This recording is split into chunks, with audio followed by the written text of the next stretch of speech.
Olá, seja bem-vindo a mais um podcast do Carisma Missões Global. E hoje, gente, nós estamos aqui com uma pessoa muito querida, muito especial, uma pessoa emblemática aí no mundo de Jocum, de jovens com a missão, que é o tio Pedro. Então, gente, abre o seu coração, que tem muita experiência, testemunho de Jesus, né? O testemunho de Jesus é o espírito da profecia. Então, abre o seu coração, porque eu sei que Deus vai falar muito conosco nesse dia, tá bom? Então, bora lá.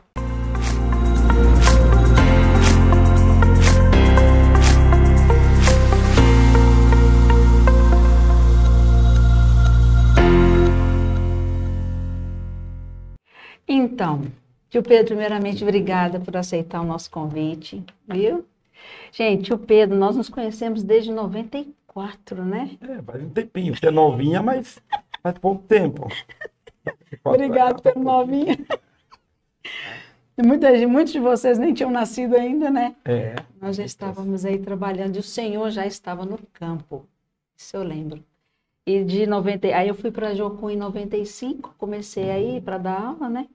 Depois, em 2002, fui para lá para ficar em tempo integral, vamos dizer assim. Mas, tio Pedro, eu quero falar sobre o senhor. Fala um pouquinho sobre o senhor. Pelo sotaque, né? De onde o senhor veio, onde o senhor nasceu. Fala um pouquinho sobre a sua vida, assim. Olha, faço parte do povo sertanejo, sou do sertão da Paraíba, e ainda faço parte de um do povo bem legal no Brasil, segundo o Lindoro define como uma minoria menos evangelizada, que é os quilombolas. Eu sou quilombolas. É mesmo? Ah, não acredito. Tá vendo? Nós nos conhecemos há tanto tempo que eu não sabia disso.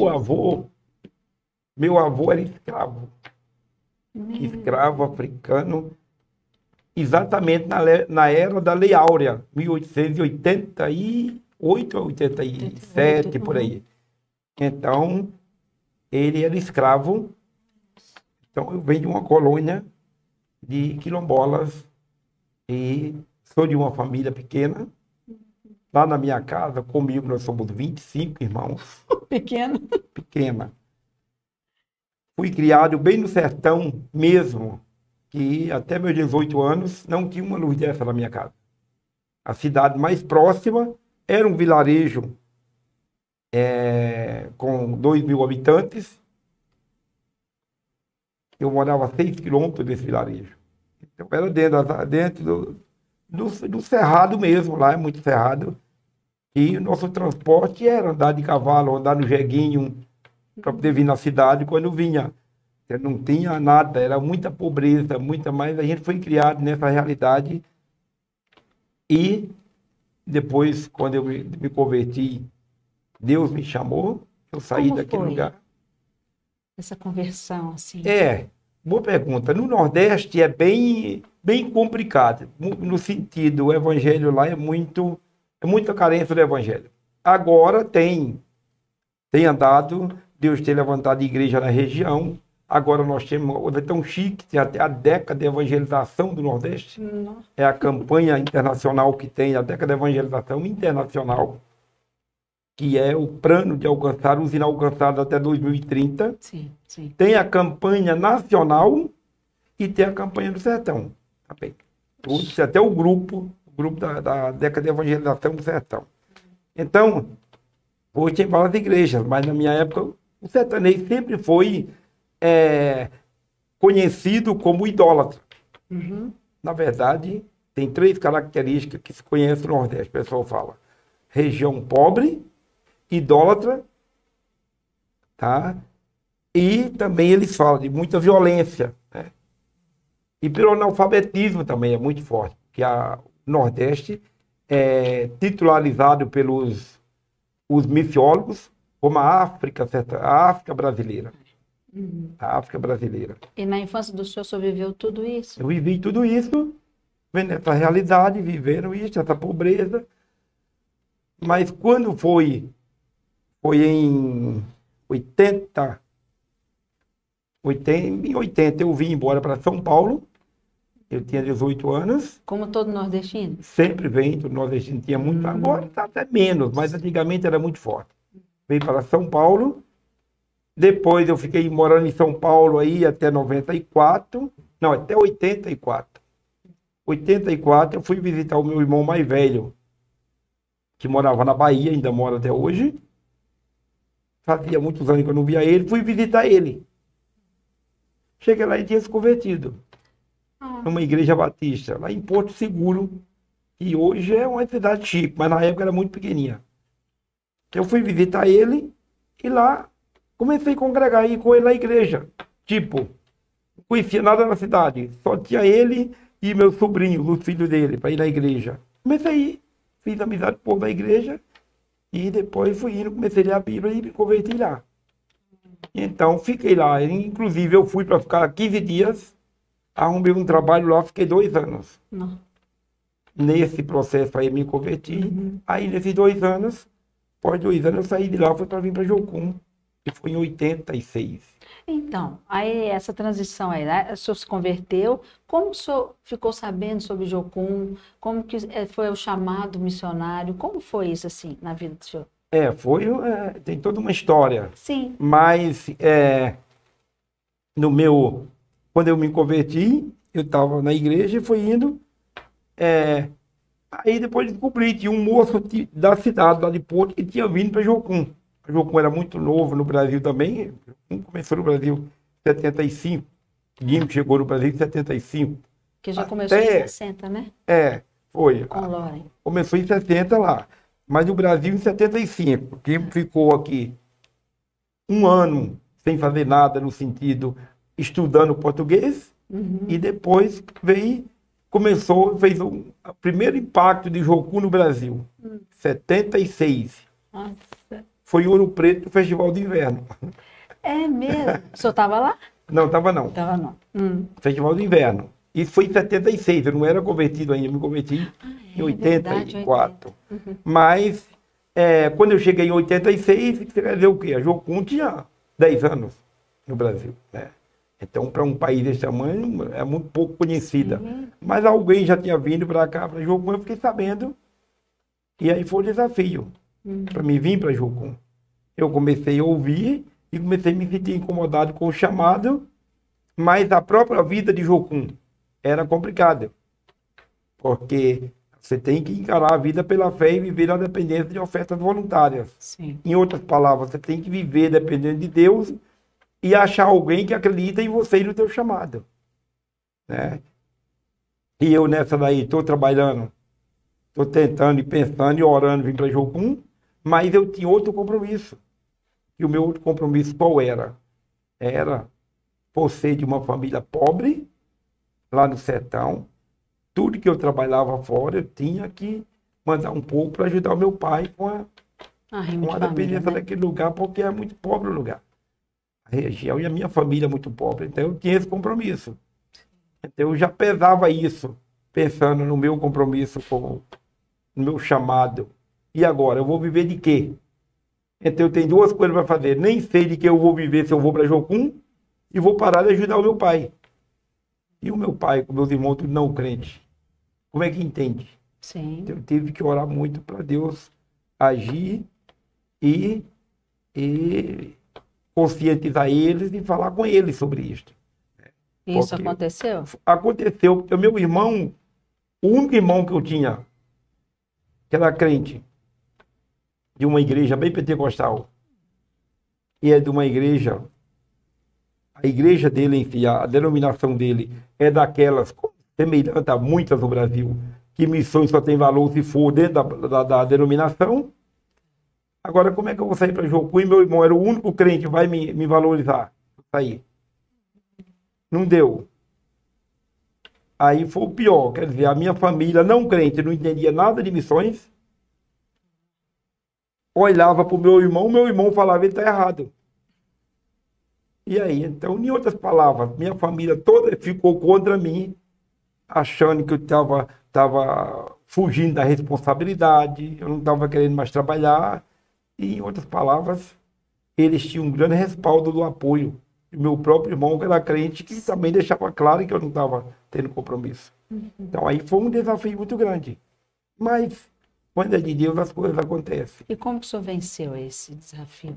Eu cheguei a um ponto em meio a toda essa tribulação, porque família é muito legal, Né? mas é figura em qualquer lugar, né? Para Figura todo em qualquer mundo. lugar. Inclusive, você tem que amar a sua família, porque é aquela figura. É as pessoas que estão contigo. Quando ele ficar invocado com você e não for com a sua cara, não concordar contigo por uma situação, mas vai estar contigo pelo sangue. Então nós temos que ver esse lado. Sim. Entende? Então, eu peguei e cheguei a um ponto, toda a família falando, que eu saí daqui. Aí eu vim para Jocum, minha igreja não me apoiou, eu vim para Jocum, fiquei os primeiros 6 meses. Quando eu cheguei lá, a igreja falou, agora você vai ficar aqui. Falei, não, Deus está me chamando para voltar para Jocum. Lá na igreja do irmão do senhor. Lá no meu irmão. O pastor falou comigo, eu vou mandar uma carta, que na época não tinha e-mail, não tinha nada disso. Né? Vou mandar uma carta para Jocum, perguntando se eles ensinam os membros das igrejas a se rebelar contra a sua liderança. Você está se rebelando sem querer me obedecer e ficar aqui. Ah, pastor, você quer mandar, pode ficar à vontade. Mas eu me sinto obedecendo, por isso eu quero voltar. Aí, resumindo, me excluíram da igreja. Tá? Fui excluído da igreja. Assim como fizeram com o Loren, né? Me excluíram. Mas aí eu, para me voltar, agora minha família de novo, pessoal que tinha vindo fazer só um curso e agora caíram em cima novo para mim voltar. Aí não tinha como convencer a família, não cristão, não tem princípio, não tem valores. Como é que eles vinham entender a minha volta para Jocum? Então, só tinha a falação de família mesmo. Eu entendi claramente que eu, para estar no campo, eu precisava da bênção do meu pai. Eu não tenho mãe. Minha mãe morreu, eu tinha 1 ano e 4 meses. Então eu falei,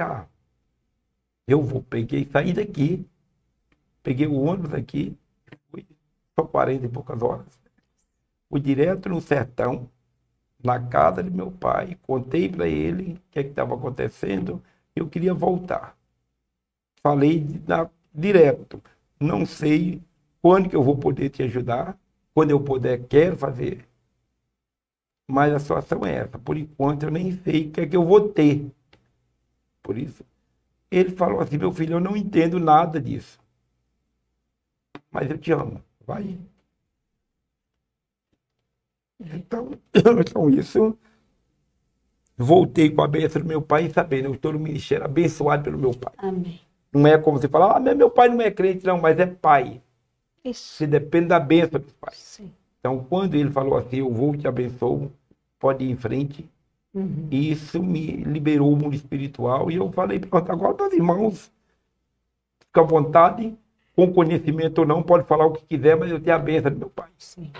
Honra teu pai e tua mãe, não honra teu pai e tua mãe se são crentes, não, exato. é honra teu pai e tua mãe. Exato, né? Exatamente. Então, com isso, eu vim e foi uma bênção muito grande. Um tempo depois, Deus começou a levantar pessoas para me ajudar, que o que eu ganhava eu ainda dividia com ele, mandava ele ficar muito feliz. E isso foi em 87. Eu vim em 86 para Jocum, passei por essa situação em 87. E fiquei, Deus foi me abençoando, e meu pai morreu agora em 2003. Tá? Mas eu pude ajudar ele tudo que eu podia. Engraçado que quando eu fui, né, para Jocum também, numa das minhas idas e vindas, uma vez eu falei, pai, eu quero muito levar o senhor, né, e a mãe para já almoçar fora. Sim. E fomos, e meu pai se emocionou, sabe? Ele falou, puxa, quando você, entre aspas, né, trabalhava, né, ele usou esse termo, você nunca teve essa oportunidade. Agora você está na obra de Deus, você está tendo condições de nos abençoar. Sim. Está no centro da vontade de Deus, né? Porque, na verdade, quando você está em missões, muda muito a sua ótica de tudo que se faz. Porque a gente, como cristão, a gente fica numa correria que de repente não tem tempo nem para a gente mesmo, quanto mais para a família ou para a igreja. E também, se não vigiar, a grana para você ganhar também não dá para nada. Com tantas coisas. Mas quando você está comprometido com a obra de Deus, você tem tempo para isso. Você está ouvindo os valores familiares, está entendendo que essa família está sentindo falta deles e está sabendo canalizar o que você tem para tempo com eles. Isso faz toda a diferença. Não, glória a Deus. Bom, aí só foi para Jocum, fez a ETED, que é a Escola de Treinamento e Discipulado. Na época já tinha ETED, né? Já tinha, era. Tá, aí só vai. E aí, como é que foi? Aí o senhor conheceu a esposa? Foi a minha esposa, eu conheci já agora Foi o quê? aí. Depois de 94. Porque em 94, quando nós nos conhecemos, só era solteiro. Conheci ela, na verdade, conheci em 95 e casei em 96. Um ano, hein? Foi. É missões, né? Aí eu tenho falado com o pessoal, né? Falei, gente, vai para missões, você vai casar, hein? Sabe o que que acontece? A questão é um compromisso. Eu fiquei 10 anos solteiro na Jocum. Mas uma coisa, quando eu cheguei na Jocum, eu fiz um plano também, fiz um propósito com Deus. Falei, Senhor, eu não quero mais namorar. Tem tantos amores por aí que o negócio é complicado, né? Não quero mais namorar. Eu quero me casar. Então, prepara a pessoa de Deus para minha vida, que eu quero me casar. Então, fiquei esperando. Claro que nesse período eu tive algumas tentativas que foi de Deus não dar certo, né? Tentei, mas foi de Deus não dar certo. E eu vi claramente que na época sentimentos é muito doido, né? Você pensa que é porque não está dando certo, mas quando você entende, é Deus cuidando de ti. É verdade. Né? Cuidando de ti. Então eu vi que era algo de Deus e quando foi em 95, conheci ela. Também eu já tinha um propósito de namorar para casar. E é incrível porque a Rejane, assim, ela tá com o senhor. Nós vamos falar sobre isso, né? Sobre os trabalhos que o senhor desenvolve, mas que mulher de fibra, né? Olha, é uma preciosidade para mim. Nossa. Eu acho que a gente podia trazer ela aqui também, né? Pode. Para falar que eu acho que a Rejane. Entendeu? Porque, na verdade, é comprometida e depois disso, Deus nos deu os filhos também que Sim. tem esse compromisso, né? Todos Fui dois, criado, né? todos dois. Semana passada, eu até estava numa reunião e falei, gente, porque hoje em dia sair para uma igreja para convidar alguém para ir no trabalho conosco, tem algumas famílias que eu tenho que ter graça na resposta para eles, porque eles falam que não quer ir, fala logo, você não está afim, não concorda, tudo bem, você não quer ir, eu não vou, porque por causa dos meus filhos. Minhas crianças pequenas eu não posso levar. Eu nunca vi uma criança reclamando nenhum trabalho. Quanto menor, mais ele não reclama, né? Entende? Mas ele está feliz. E a criança está feliz com tudo. Sim. Entendeu? Aí uma pessoa quer um conforto próprio. Quer um conforto próprio. Sabe que o evento não vai oferecer. Aí ele põe a culpa na criança. E tem uns que é tão cara de pau que ainda fala assim, não, mas deixa meus filhos crescerem. Eu falo com eles, você não pensa, você não está atualizado, não sabe que vai ficar velho, não? Se atualiza, porque mesmo você desatualizado vai ficar. Né? Vai ficar velho. E aí? Aí quando tiver velho, não dá para ir mais, porque eu já não tenho força. Então, eu digo, mas aí a criança, mais duas consequências. Uma, quando tiver velho, como você falou, não dá para ir mais, agora eu não posso ir. O problema não é você falar, eu não posso ir. Só vai ficar com a consciência pesada. O pior é ter os filhos. Fala, meu pai não fez a obra por causa de mim. Eu fui culpado de meu pai fazer isso. Não. Imagina, teu filho ouviu o testemunho de uma família criada em missões. Por que eu não fui assim? Porque meu pai falou que por causa de nós eu poderia levar. Nós somos culpados. Nossa, não é complicado? Sim. Sim. Entende? E eu lembro dos meninos lá na base, né, tio Pedro? Pequenos. Tudo. E vocês lá trabalhando, levando os meninos juntos, eu lembro disso. Vai em tudo. E hoje estão aí, o braço direito do Todo senhor, mundo né? comprometido, sim. Com tudo. Entendeu? Eles estão com quantos anos? Meu filho formou em publicidade e trabalha numa agência de publicidade em São Paulo. Tá? Mas tudo que pode, vem participar. Quando não pode, eu falo, então manda uma grana que estou precisando de uma festa. Certo? E minha filha, essa, dorme, acorda e respira missões e está comprometida em tudo. Viaja com o senhor. Tudo que eu trabalho que eu não vou lá, né? Agora, tem dia que a gente não vem. Não pode vir ter trabalho toda semana, ou aqui na Guaicuruza, na Cracolândia, ou no presídio, quando a gente não está viajando, temos trabalho permanente aqui, para ser um ponto de partida, um ponto de referência. Porque qualquer pessoa de BH ou de Contagem, eu quero viajar conosco. Fala, então vem ter uma experiência conosco primeiro na Cracolândia ali, ó. Isso. Fala pra gente, fala pra gente. Agora eu quero entrar nisso daí. Mas minha filha, quando a gente não pode vir, eu falo, não, você vai com a equipe. É mesmo? Mas ela tá com o quê? Quase 20, 26, 28? Não, minha filha tá. Vai fazer 22 agora. 22. Agora. O seu menino que tá com mais ou menos essa idade? Tá. Minha filha vai fazer 22 agora, 29 de outubro. Nossa. Então, quer dizer, mas toca tudo. Vai, segura as pontas e faz. Entendeu? Então, quer dizer, é diferente. Sim. Diferente de você saber e de você ficar pensando o que fazer. Então, como emissões, é como você pegar na mão da pessoa, ajudar ela a atravessar a rua, como uma criança, a maioria está lá na igreja, você fala, mas e aí? Depois do culto, você pode observar que o que mais acontece é alguém chega pegando a tua mão, meus parabéns, que bênção, bom te ouvir e tal. Eu não estou afim de parabéns, estou afim de alguém comigo para somar comigo. Fala não. Estou afim de alguém para somar comigo. Eu falo isso, né? A gente não tá para ganhar tapinha nas costas para falar foi bom. Exatamente. Não.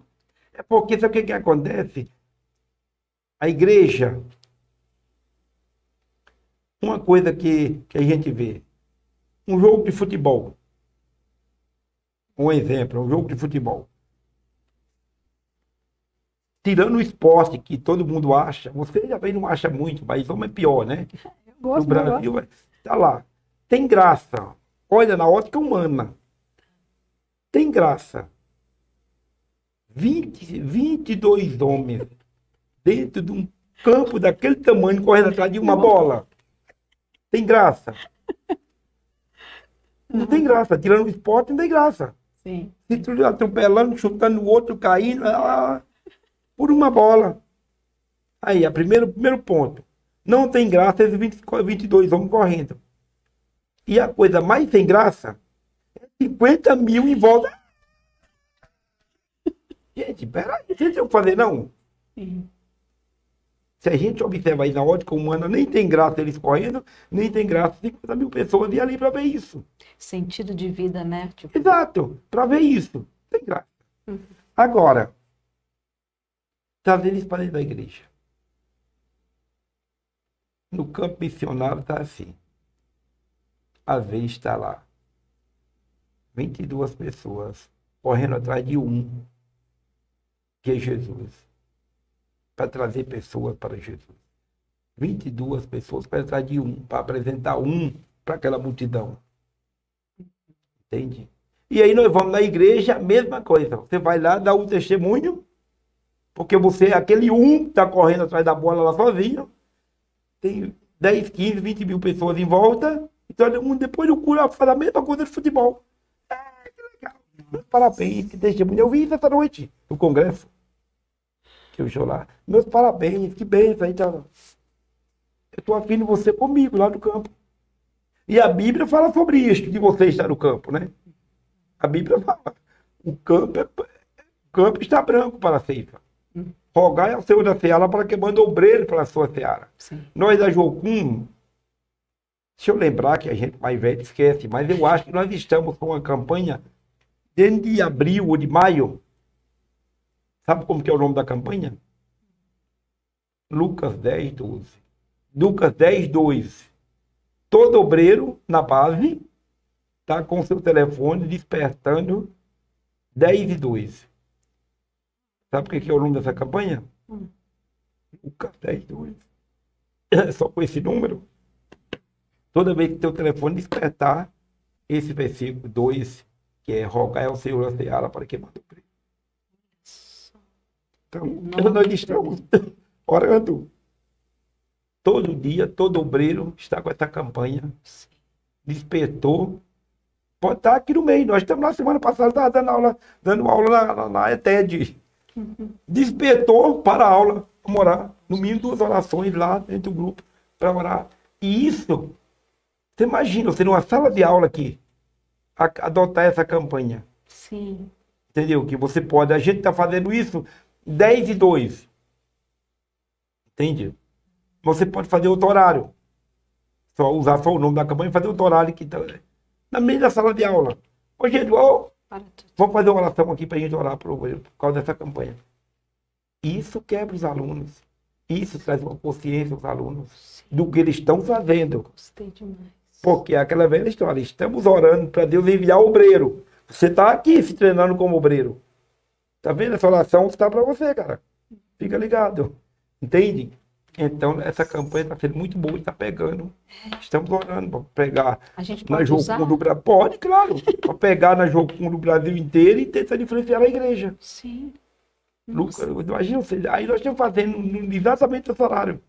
10, 2. Para nós está sendo 10 da manhã. Eu não sei quando terminar a aula aqui. Põe aí 10 e 2 da noite.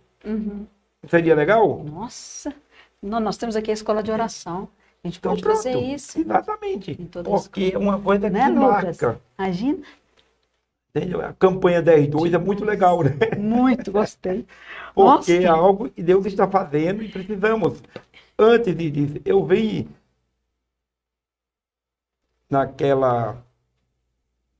Faz uns 2, 3 anos, eu gravei a mensagem para o Congresso. Sim, acho que, Congresso de eu acho que Missões. uns 3 anos, eu acho. 3 anos. Uma conferência missionária. Foi. Ah, Conferência do Espírito Santo, desculpa. Foi a conferência, exato. Isso, Mas eu gravei, que a menina falou que ia mostrar todos os dias, né? isso. E eu lembro que a menina que gravou, Tamires. Mire, É a Tamires, também, né? então, ela falou comigo assim, estava me entrevistando lá no púlpito da igreja, Sim, porque eu gosto desse papo, da entrevista, sim. porque a gente vai pôr no assunto. E ela me perguntou, eu li um artigo seu, você escreveu, falando, porque foi uma frase que eu tinha falado, e eu escrevi falando assim,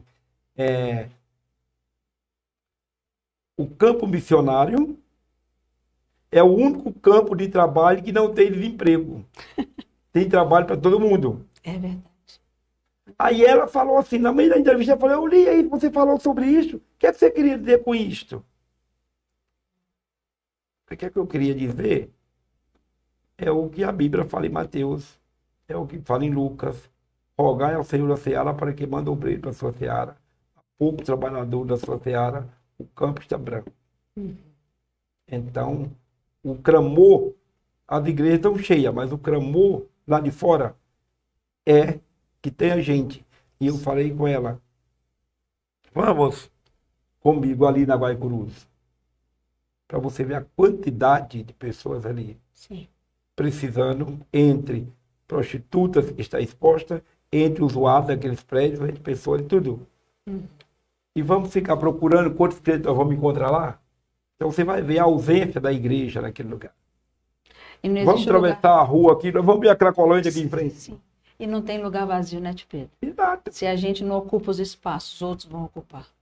Isso para mim está cada vez mais claro e, sabe, Aham. latente assim no meu coração. A gente tem que ocupar. E nessa pandemia, você sabia que a pandemia trouxe consequências para a sociedade? Trouxe vantagens para outros,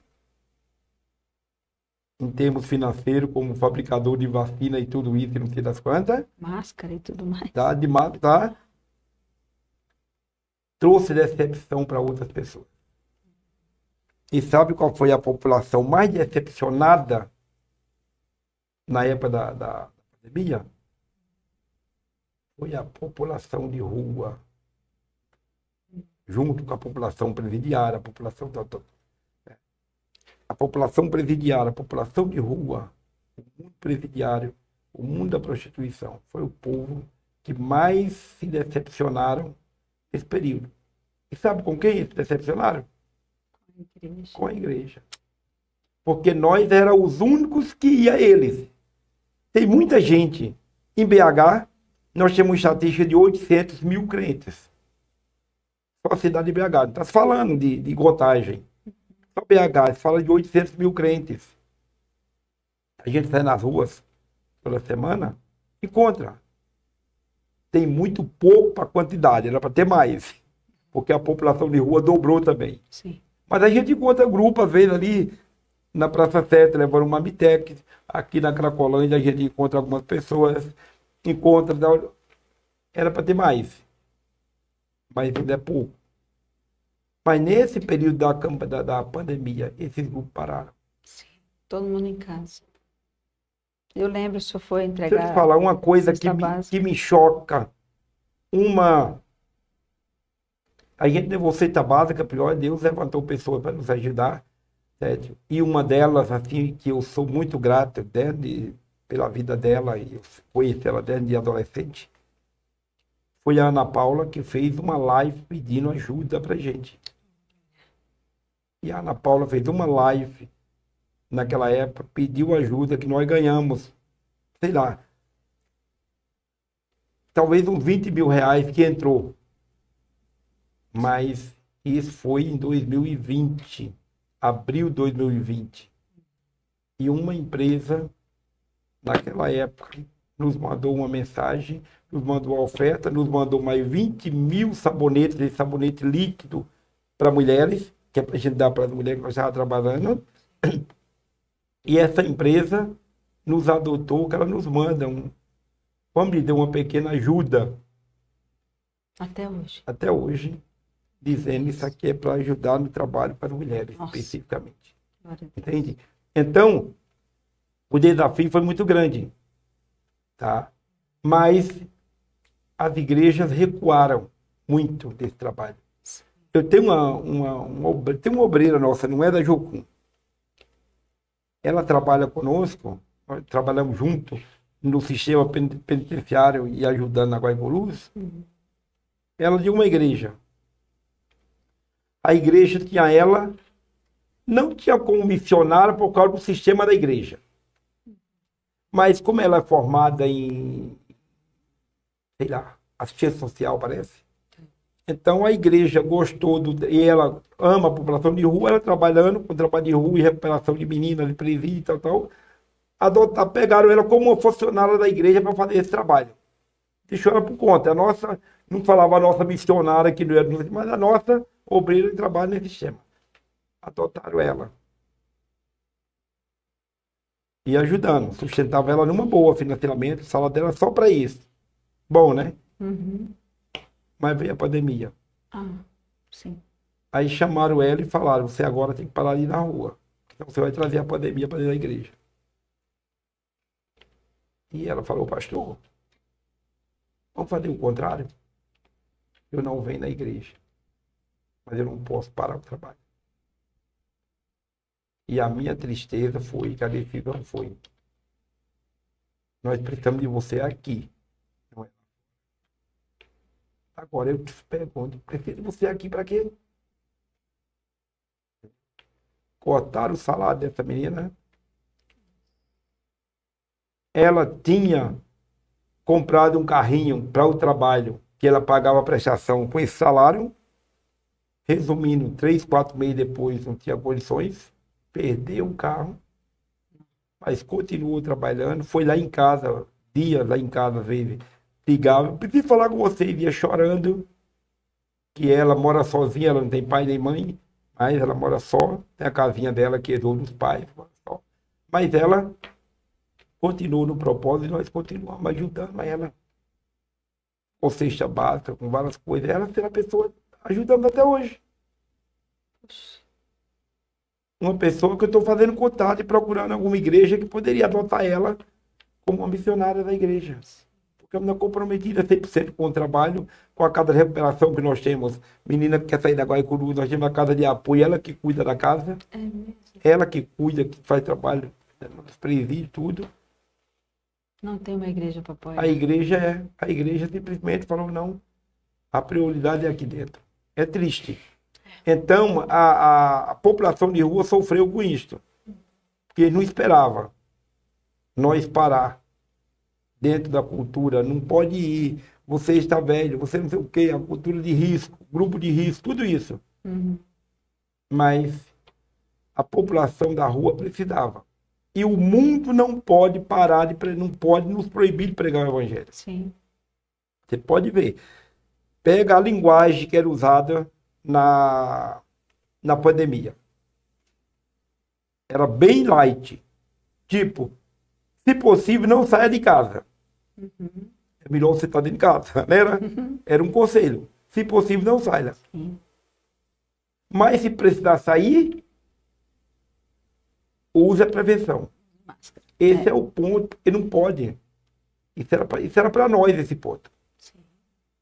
Porque a sociedade toda poderia dizer, não, você é meu empregado, eu vou te liberar, você tem que ficar dentro de casa. Não sai. E poderia te cobrar isso. Certo? Mas tem a pregação no meio, tem a palavra de Deus, ninguém pode proibir. Então, se possível, usa a prevenção. Esse ponto era pra gente, usa a prevenção. Mas não deixe de fazer. Não deixe. Nós não paramos dia nenhum de sair para as ruas. E encontramos essas pessoas esperando pela gente. E o trabalho da Guaicurus... Então, fala pra gente. Vou Conta te falar, pra gente, tio Pedro, como que é o trabalho da Guaicurus? Vou te falar, mas resumir aqui, é trabalho da Guaicurus porque nós trabalhamos lá há muitos anos e foi o trabalho, a época que deu mais fruto. Foi nessa época da pandemia. Olha só. Certo? Eu digo o trabalho da Guaicurus porque eu lembro, em 97, olha isso, foi a primeira vez que eu fui para Guaicurus para fazer teatro. Sim. Aí o Rei dos Corações, Então. fazer teatro, porque não podia entrar lá dentro. Certo, Na época nós estávamos não, do lado de fora, né? Mas conta pra gente, Pedro, como é que é o trabalho lá na Guaicurus?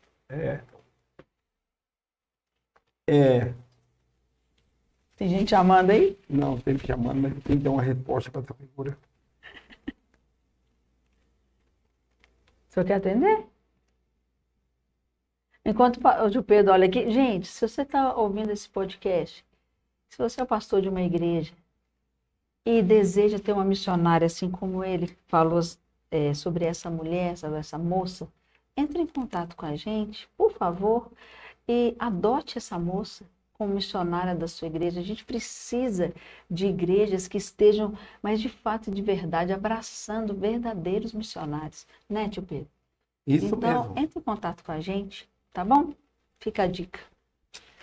Você não vai perder tempo, você vai abençoar. E a tua igreja vai fazer parte de tudo isso. Amém. Mas conta pra gente sobre como surgiu, assim, rapidamente, né? Resumido, que é uma história. Vocês estão na Guaicurus desde quando que o senhor está lá? Boa pergunta. Você foi lá em 97. Nós já ia, né? Nós temos toda uma história. Nós começamos a trabalhar da Guaicurus talvez em 95, por aí. Né? Certo? Indo nas ruas. Mas essa fase aí, como você foi, eu acho que de 95, talvez, até 2001, 2002, a gente só trabalhava na rua. Até 2007. Nós tínhamos um ponto de pregação lá toda sexta-feira à noite. Isso. Você lembra que você foi, fez teatro lá com a turma e tal. Trabalhando toda sexta-feira à noite. Porque ali é uma região, considerada, chama-se Zona Boêmia de Belo Horizonte. Se você colocar no Google Zona Boêmia de Belo Horizonte, vai aparecer o mapa Rua Guaicurus, todinha. E vai contar a história dali, dos anos 40 para cá. Que começa com a história da Hilda Furacão, que é filha de uma família tradicional dos anos 40, a vida real. E fala que aquele lugar, quando o Hilda Furacão foi para lá, era uma moça tão bonita e de família rica, e no site lá fala que até JK frequentava Guaicurus, né? Entendi. Mas é uma região muito doida no sentido de pacto de prostituição. Pessoas vivem ali sendo usadas, tráfico humano, porque o tráfico humano no sentido da venda do corpo humano, entendeu? É complicado. Mas nós trabalhamos ali até 2007, nós trabalhávamos na rua, toda semana, sendo xingado por muita gente que passava ali. Dono de bar não xingava, algumas mulheres passavam na rua e não xingavam. E os homens que cantavam a gente? Os homens ficavam. Não, o negócio doido aí, você chega na Guaicurus, vai lá agora. Se for passando na rua, e um homem passar ali e mexer com você ou querer te passar a mão, para ele é coisa natural. Uhum. Porque para eles, quem está naquela rua já é dali. Sim. Entende? Então tinha esse ambiente. Ainda tem. Mas quando nós começamos a trabalhar ali, era muito pesado. Porque nós tínhamos essa reação de ver mulher lá de cima abrir uma janela e nos xingar. E ver um porteiro nos xingar. Agora, um parente. Por que isso acontecia? Tá vendo? Por que isso acontecia? Nos xingava. Eles xingavam o povo que estava passando na rua normal? Não. Não. Era só nós. Sim. Era só nós. Uhum. Sabe uma coisa, Bia, que acontece? É que é igual a gente fala da igreja perseguida, falar dos países que perseguem o evangelho, dos irmãos que estão sendo perseguidos na China, na Coreia, em qualquer outro país. Mas nós precisamos abrir o nosso coração e entender que nós temos parte dessa perseguição. Nós fazemos parte. Sim. Por que chegou a esse ponto? Nós fazemos parte. Entendeu? Não vou falar sobre isso, tem um estudo sobre isso, várias coisas, mas fazemos parte disto. E lá é a mesma coisa. E um dos pontos que eu vou te falar sobre isso, um dos motivos por esse xingamento conosco, que você fez parte de ser xingado lá também, é o tipo de evangelho que já foi pregado para aquelas pessoas. Antes de nós chegarmos lá. Antes de nós chegar. Aquelas pessoas xingavam, por quê? Primeiro, porque somos crentes. Sim. Mas tem uma marca de crente na vida delas. E a marca de crente na vida delas, sabe qual é o tipo de mensagem que ela já ouviu? Tem dois tipos de evangelho que já foi pregado no Brasil, abertamente. E precisa pregar mais ainda. E tem gente que, pouca gente no Brasil nunca ouviu a palavra. Mas muita gente já ouviu. Sim. E não quer saber, não quer o evangelho, por quê? Porque ouviu esses dois evangelhos. O primeiro, o evangelho de tudo pode. E tem tanto não crente que sabe que o que ele faz é errado. Então por que pode? Ele olha para uma igreja, porque eu posso fazer e estou bem. Tem igrejas. Entendi. Que começou no Brasil com o descobrimento já com o evangelho de tudo pode. Quem chegou no Brasil na época do descobrimento? Jesuítas, né? Chegou os jesuítas, chegou os freis e tal, mas com eles chegou quem? Veio os bandidos portugueses que estavam condenados a 1000 anos de prisão, por 100 anos. O cara com 100 anos de condenação tem expectativa de vida? Só no Brasil que tem, porque no Brasil você é condenado a 100 anos, mas não pode passar de 30 preso.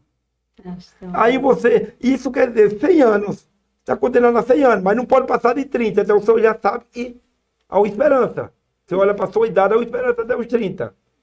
Aí você é preso naquele período. Aí vai se comportando, pelo seu comportamento, você já vai caindo. É, redução de pena. Tem figura que passa no máximo 10 anos. Sim. É complicado. Sim. Mas na época, os caras estavam condenados a 100 anos. E o governo português, o Império Português, falou, peraí, tu não tem nenhuma expectativa de vida aqui. Eu vou te soltar. Mas lá no Brasil, a única diferença é que você nunca vai ver parente seu. Lá vai ser um presídio para você, mas lá vai ser uma liberdade para você também. Então os caras vinham. Então pronto, aí chegaram aqui na Bahia ali, aprontando, matando, estuprando as índias, fazendo de tudo. Tinha consequência? Não tinha, porque não tinha justiça. Oh, meu Deus, você é Entende? velho, hein? A Esse é impunidade. velho. Não, até o primeiro. O primeiro grupo de crentes que veio para o Brasil, que está na história de missões, em 1526, foi 1530, um navio de crentes franceses que veio para o Brasil, chegou no Rio, se acamparam aí, todo espiritual, né? Vamos consagrar o Brasil para o Senhor. foram no acampamento português e convidaram. Amanhã nós vamos fazer um culto, celebrar uma ceia, consagrando o Brasil para o Senhor. Ah, tá bom, nós vamos. Ah, tá, ok, legal. E convidou para amanhã. Hoje à noite fizeram o quê? Você já leu essa história? Não. Tem. Hoje à noite, o acampamento de cá foram lá e incendiaram, mataram todos os crentes. Sério? Está na história de missões, inclusive até naquela história do...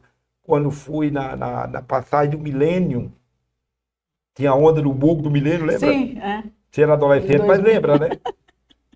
Naquela época, teve um resumo da história da igreja no Brasil na revista Eclésia. E aí, eles mostraram 2 vezes que o Brasil teve a oportunidade de ser consagrado ao Senhor. Aí a primeira foi essa, consagrado como nação. E a segunda foi 1570, ou foi 1600, alguma coisa, com os holandeses crentes que vieram para fundar Olinda. Que os portugueses oprimiram e perseguiram, teve até guerra e voltaram. Mas eles queriam consagrar o Brasil. 2 vezes que o Brasil teve essa oportunidade de ser consagrado. Está na história do Brasil isso aí. Na história de missões. Do Brasil ninguém fala nada, né? Mas o que acontece? O primeiro evangelho, esse de tudo pode. O segundo, que começou no primeiro movimento pentecostal em 1911. O evangelho de tudo que não pode. 2 extremos, né? Os 2 extremos. Isso é tão forte que até hoje tem crente que a única coisa que ele não sabe, sabe o que é? É o que pode. Porque ele sabe tudo que não pode.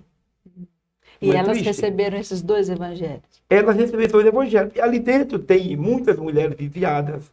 Sim. Um tempo desse, a nossa equipe estava lá servindo um lanche. Eu não estava nesse prédio. Aí vai lá toda quinta-feira.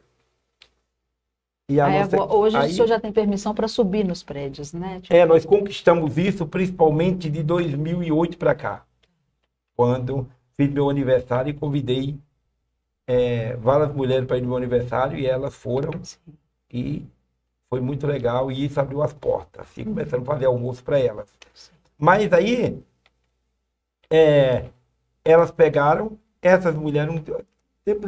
Toda semana a nossa equipe vai lá, vai em 2, 3 prédios fazer trabalho.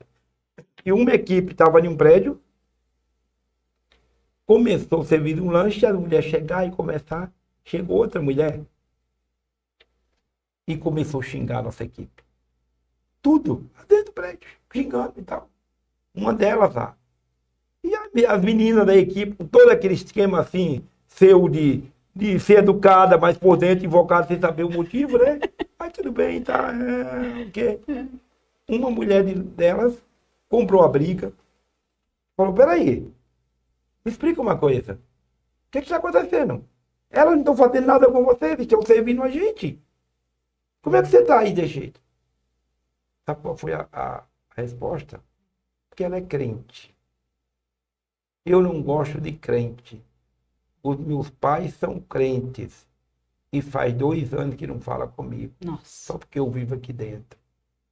Tá vendo o nível de discriminação pela família? Sim.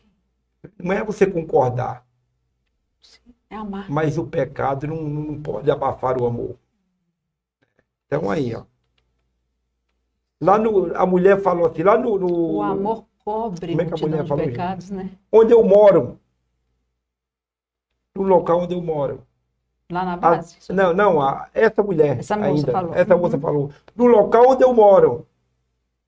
O meu pai não fala comigo e as minhas vizinhas não deixam os filhos dela brincar com os meus.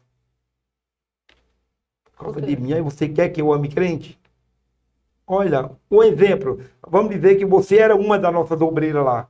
Olha você pagando por alguém que não tem nada a ver com isso. Sim. Entende? Então... Voltando. Tem que fazer uma redenção, né? Voltando ao nosso ponto lá, eu falei, o motivo de nós ser xingados com você também foi por causa desse evangelho.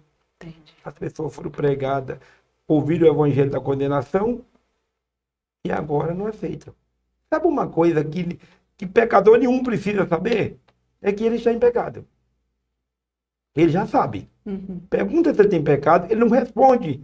de uma forma singular, ele responde no plural. Todos nós temos, né? Ele sabe responder para todo mundo.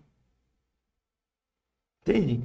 Então, mas quando você chega, o amor é diferente. É por isso que João 3,16, todo mundo sabe. De cor. E todo mundo, quando vai evangelizar, fala esse versículo. E eu não sei como você se vira quando você vai evangelizar e fala esse versículo, porque não é de uma forma singular, é uma mensagem no plural. Pode ver, Deus amou o mundo. Olha o tamanho de Deus e o tamanho do mundo. Aí o indivíduo fala, peraí, Deus amou o mundo. Quantas pessoas tem no mundo? Não faz diferença, eu sou um, porque nós somos um número para o colégio eleitoral e um número para o IBGE. É o que somos. Gente, não tem valor na nossa sociedade. Entende? Então, Deus amou o mundo. De tal maneira que deu seu filho para que todos. Mas você aplica em você que está aceitando Jesus, ele deu para. Ninguém fala, não, para todos. Não tem pessoas que é muito rejeitada, muito marcada. Como é que ele consegue entender que isso faz parte? Tá vendo? Sim. Certo? Então é complicado. Então, todo crente sabe esse versículo. Porque ele fala transferindo a responsabilidade para Deus em tudo. Porque esse versículo tem 10 características de ensino. Ele é dividido em 10 características de ensino. Inclusive, Jesus estava falando com quem? Com o mestre da lei, ensinando os princípios do reino. Certo? Então, mais outro versículo que pouca gente sabe. Inclusive, é o mesmo escritor, o mesmo capítulo e o mesmo versículo. Sabe qual é? 1 João 3,16.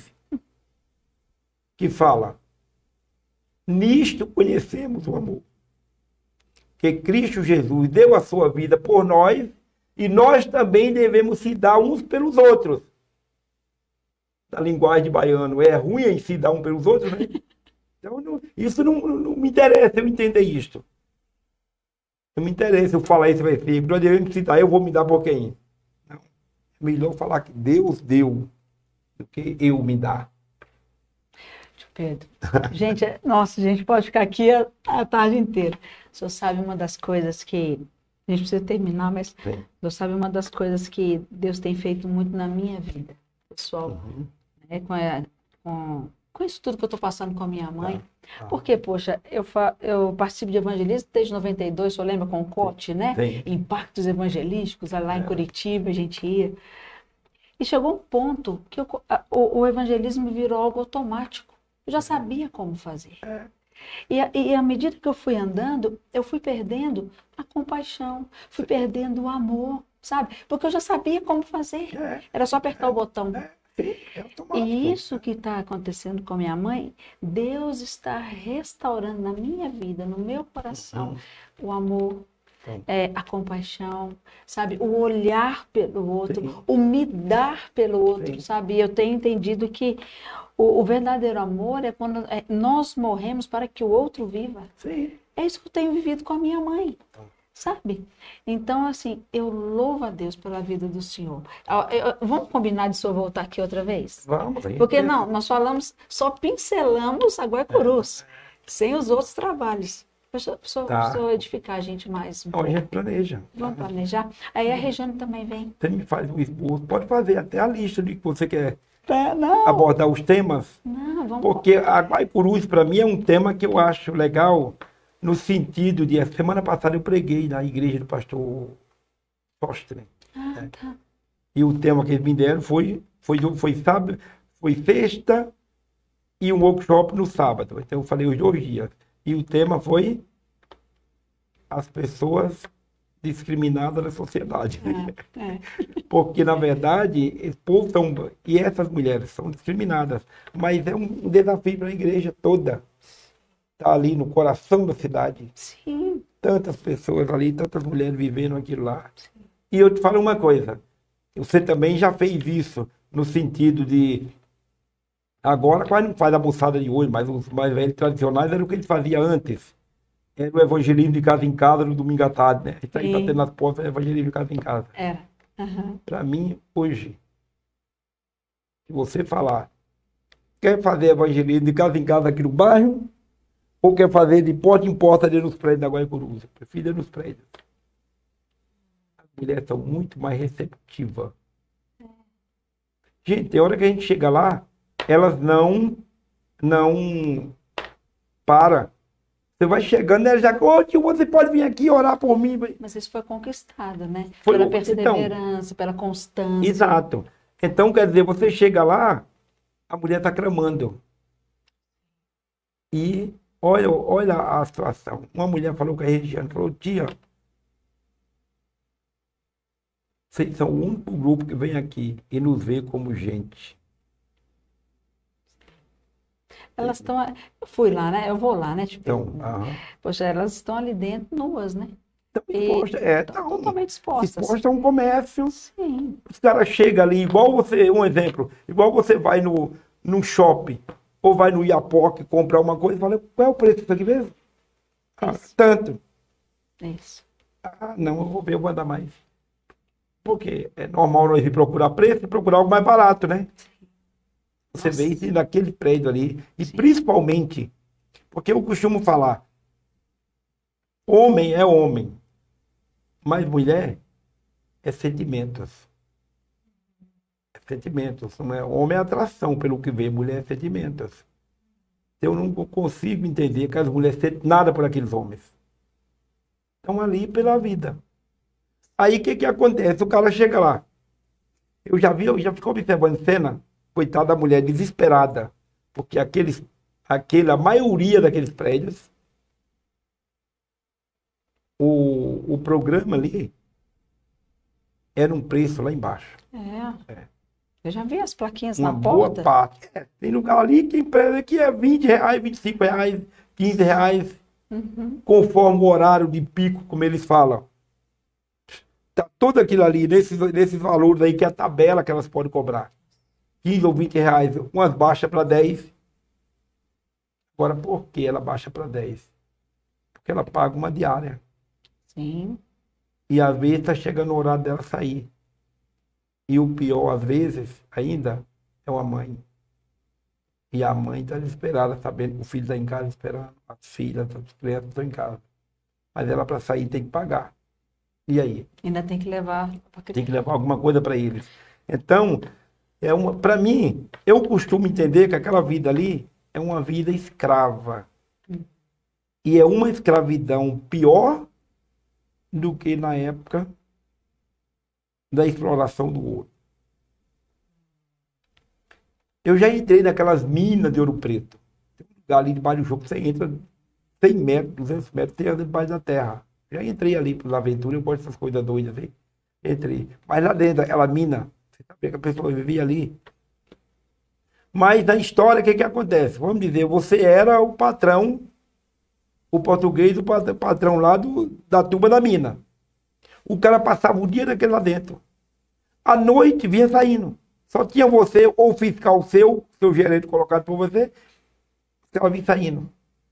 E aí, o que você pegou? Achei isso. Dá. Pronto. Não encontrei nada. Tá. Amanhã você volta. Então, qual era a consequência? Só isso. Me dá o que tem, amanhã você volta. Aquelas mulheres é pior. Porque se elas não têm o dinheiro da diária agora para acertar, não é perdoado. Fica como é que chama? A gente chama saldo devedor para amanhã. Elas ficam lá. Fica acumulativo. Não, ela pode sair, Pode sair. mas fica acumulativo. Saldo devedor para amanhã. Nossa. Agora Amanhã você tem que fazer imagina. o dobro. E assim vai. É uma bola de neve. Você imagina a mulher chegar ali para se vender. Aí eu já vi cena num prédio daquele. Essa mulher com essa expectativa, coitada, de sair, de pagar, de ter alguma coisa para levar para o filho comer. Então você chega naquele lugar, tá aquele corredor, as mulheres tudo peladas ali dentro. Submeter aquela vida já é doido. Mulher nenhuma quer se expor para alguém. Sim. Fica naquela vida, ali exposta. O cara vai chegando, ela vê o homem como um futuro cliente. Ela já está exposta, mas sabe que o homem é atraído pelo que vê, quer fazer algo mais para atrair. Eu já fico observando cena dessa. Está lá no evangelismo e vê alguém passando. A mulher quer fazer algo mais para atrair. Aí o cara se aproxima dela. O que é que ela tem? Expectativa. O cara chega, é igual comprar um produto do Iapoc. Qual é o valor aí? A tanto. Ah, não. Nossa. Eu já fiquei olhar lá essa mulher fazer essa atitude de atração e olhar o semblante dela, quando aquele sujeito sai dali. Não é triste? Porque ali vem ela se sentir um lixo. Do jeito que ela está, ainda sentiu um lixo, porque ela sentiu a rejeitada. Não é triste? Então, nós como crentes não sabemos disso se nós não for. Sim. E é uma coisa que a igreja precisa ver. Para dizer assim, gente, vamos servir. Faz pra gente, aqui olhando para essa câmera, faz um convite, vamos falar só da Guaicurus por enquanto. Certo. Convida essa nova geração para estar junto com o senhor. Como é que eles fazem, como é que eles têm que entrar em contato, para eles terem, eles precisam ter essa experiência, né? Só quem já foi é que sabe, né? Convida o pessoal, tio Pedro. Então, moçada querida, uma coisa que você precisa saber. Eu estou lendo um livro que o escritor fala o seguinte. Ele me fez uma pergunta e essa pergunta está exposta no livro e a pergunta você vai responder dentro de você. A pergunta que ele faz é: se você morreu hoje e você fizer falta só para a sua família ou para a sua igreja, ele conclui dizendo: você morreu muito pobre. Porque você tem que fazer falta para os perdidos. Os perdidos esperam por nós. Os perdidos estão esperando por cada um de nós como igreja. E para você ir naquele lugar conosco, é complicado. Claro que você vai se sentir complicado, vai dizer: ah, é homem, eu não posso ir no lugar só de mulher pelada. Eu sou... os dois lados. Mas eu te falo uma coisa, você pode. Se eu te falar por que você pode. Alguém me fez essa mesma pergunta dizendo: eu sou homem, posso ir. E tem outra figura que falou comigo dizendo, ele me fez, foi uma pergunta, dizendo assim: você entra lá dentro e não sente nada por aquelas mulheres? Eu vou te responder essa pergunta, foi a que a Goi me fez. Meu irmão, se você entrar naquele lugar e ver aquelas mulheres expostas a um comércio, daquela maneira, exposta como fosse um produto, e você ter coragem de sentir alguma coisa por uma mulher daquela maneira, não, você não tiver compaixão no seu coração, e você tiver sentimento, eu te falo, não vai não, porque você está muito carnal mesmo. Mas você precisa sentir o que Jesus fazia. Viu a multidão e ele, a Bíblia fala que ele se encheu de compaixão. Salmo 136 tem 26 versículos e tem 26 palavras compaixão. Porque nos manda se compadecer uns aos outros. Você é nosso convidado para ir conosco. A Guaicurus nos espera. A Cracolândia nos espera. Nós vamos na Guaicurus agora. Toda quinta-feira nós temos 3 trabalhos. De 1h30 da tarde até às 5, dentro dos prédios da Guaicurus, orando por aquelas mulheres, ministrando a vida delas. Tem hora que a gente nem consegue sair com tanto pedido delas, pedido de oração. A gente sai 5 horas. Tem um pedido muito especial, que é do Léo, o dono do shopping Chavante. Tá? Ele nos convidou para a gente fazer um culto lá, pelo menos uma vez por mês, naquela praça da alimentação, e para a gente orar pelos lojistas. É uma porta aberta. Sim. Tá? Nós já começamos a fazer isso. E de 7 até às 10 da noite, a gente vai para Cracolândia. A gente, quando não vem aqui em frente, a gente fica ali na Praça do Peixe. As pessoas estão esperando por nós. E não está esperando só por mim, estão esperando por você também. Igual alguém falou comigo: eu vou ajudar, eu não vou, mas vou ajudar. Eu falei com ele: você precisa ajudar com o que você tem. Aí você precisa ir com a sua vida. Porque às vezes que eu vou, todas as vezes que eu vou lá, eu vou assumir o meu papel e o teu lugar está vazio. Teu lugar está vazio lá na rua e você precisa ir preencher ele falando do amor do Senhor. Vamos conosco? Deus conta com você. Amém. Tio Pedro, qual que é o Instagram do senhor? Tio Pedro.impacto. Pronto. Então, gente, entra lá, @tiopedro.impacto e manda um direct. Fala assim, como é que eu faço? E aí ele vai entrar em contato com você, né, tio Pedro? Pode. E vai te falar direitinho como fazer parte. Nós estamos falando aqui de um projeto, gente, vocês não têm noção. Nós conversamos aqui com o tio Pedro, missionário, evangelista, né? Não tem como, né, tio Pedro? O chamado do senhor é evangelístico mesmo. Tá na veia, né? Olha, onde a gente vai, Deus ter nos chamado, é para a gente ver as pessoas com os olhos dele. Sim. E quando a gente tem esse compromisso, pode ser em qualquer lugar do mundo. Você faz alguma coisa pelas pessoas. É o chamado, né, geográfico, é vocacional. Como a Bíblia fala que as nossas ações, nossa vida fala mais alto, nós temos que ter um compromisso da nossa vida falar. Se eu não conseguisse comunicar, eu tenho que fazer alguma coisa. Mas que as pessoas entendam que eu estou ali como uma extensão do amor do Senhor. Amém. Gente, não tem mais o que dizer, né? Acho que Deus já falou bastante no nosso coração. Mas se prepare que o tio Pedro vai voltar. E nós vamos conversar mais sobre os outros projetos que ele tem também, tá bom? Gente, Deus abençoe vocês. Um grande abraço. Obrigada, viu, tio Pedro? Tá, fica na paz. Espero o seu contato. Isso Vamos aí. nessa. Isso aí. Tchau, tchau, gente.